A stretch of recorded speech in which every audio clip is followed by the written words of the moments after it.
పిచ్చోడి చేతిలో రాయున్నట్టు ట్రంప్ చేతిలో nuclear button ఉందని ఇష్టం వచ్చినట్టు వాగుతున్నాడు. ఈరోజు రాత్రి పాకిస్తాన్ ఎయిర్ బేస్ను వాడుకొని ఇరాన్ని అటాక్ చేయడానికి ప్లాన్స్ అన్నీ అయినట్టు మీకు తెలుసు. అందుకనే రాత్రి పగలు గత 2 నెలలుగా అమెరికాలో ఉన్న లీడర్స్ అందరినీ, ప్రపంచ లీడర్స్ని చాలా మందిని కలిశాను. అందుకే ఈరోజు నేను వార్నింగ్ ఇచ్చాను. సో మీరేం చేయాలి? మీరు ఒకటి ప్రార్థన చెయ్యండి, ట్రంప్ మారినట్టు లేదా గుండాగి చచ్చినట్టు. ఎందుకంటే ఇక్కడ పాకిస్తాన్ నేను మిత్రుని అంటాడు, ఇండియా నేను మిత్రుని అంటాడు, నేను శాంతి దూతను అంటాడు, యుద్ధాలు ఆపడానికి వచ్చానంటాడు. ఇప్పుడేమో యుద్ధాలు తప్ప ఇంకోటి చేయలేదు. రష్యా యుద్ధం గంటలో ఆపేస్తాను అన్నాడు. 120 రోజులు అయింది. ఆడు కనీసం పుటిన్ ప్రెసిడెంట్ ఆడి మాటే వినడం లేదు. యుక్రెయిన్ ప్రెసిడెంట్ వైట్ హౌస్కి పిలిపించి ఇన్సల్ట్ చేశాడు. అందుకనే సౌత్ ఆఫ్రికన్ ప్రెసిడెంట్ ట్రంప్ని వైట్ హౌస్లో ఇన్సల్ట్ చేశాడు.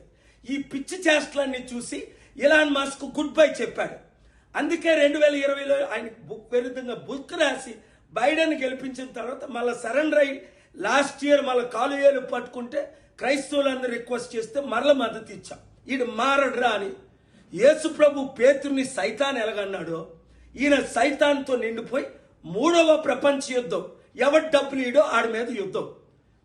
ఖటారు, కువైటు, యుఏఈ, సౌదీ డబ్బులు ఇచ్చిన వాళ్ళకి మద్దతు, డబ్బులు ఇవ్వని వాళ్ళకి శత్రువు. ఇప్పుడు పాకిస్తాన్ వాడుకుంటున్నాడు. ఆ పాకిస్తాన్ వాళ్ళకైనా సిగ్గు లేదా? అందుకే ఇంగ్లీష్లో తిట్టాను అర్థమయ్యేటట్టు. కనుక అమెరికాలో ఉన్న 535 సెనేటర్లు, కాంగ్రెస్మెన్ తెలుగువారు, మీరు అమెరికాలో ఉన్నారు, కాల్ చేయండి. వాళ్ళకి ఆల్రెడీ ఏప్రిల్ 28 నుంచి లాస్ట్ వీక్ వరకు కోరీ బుక్కర్ని, ఏమీ కోరుతూ బర్నీ శాండర్స్ని, John Thune, Ted Cruz, Lindsey Graham, Sam Brown అందరినీ నేను వెళ్ళి కలిశాను, కొందరు నన్ను వెళ్ళి కలిసి.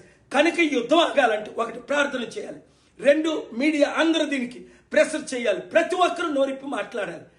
ఒకవేళ చేయకపోతే ఇజ్రాయెల్ ప్రైమ్ మినిస్టర్ని ఎలాగైతే ఇంటర్నేషనల్ క్రిమినల్ కోర్టులో క్రిమినల్ అని రుజువు చేశామో, ట్రంప్ను కూడా ఇప్పుడు ఇంటర్నేషనల్ క్రిమినల్ కోర్టు, నేనే కోర్టుకి వెళ్ళి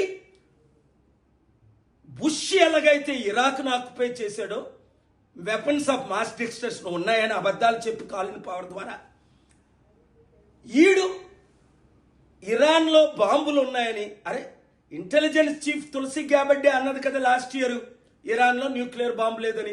మీరు బాంబు ఉంది మేము అటాక్ చేస్తామని అబద్ధాలు ఆడితే ఈ పాకిస్తాన్ వాళ్ళకి సిగ్గు లేకుండా వాళ్ళు ఎలాగ అవకాశం ఇస్తారు షియాకి సున్నీకి గొడవలు పెట్టడానికి? కనుక ఈ వీడియో ప్రార్థన కొరకు, ట్రంప్ మారాలి లేదా గుండాగి చవ్వాలి, నెతన్యాహు మారాలి, గుండాగి చవ్వాలి.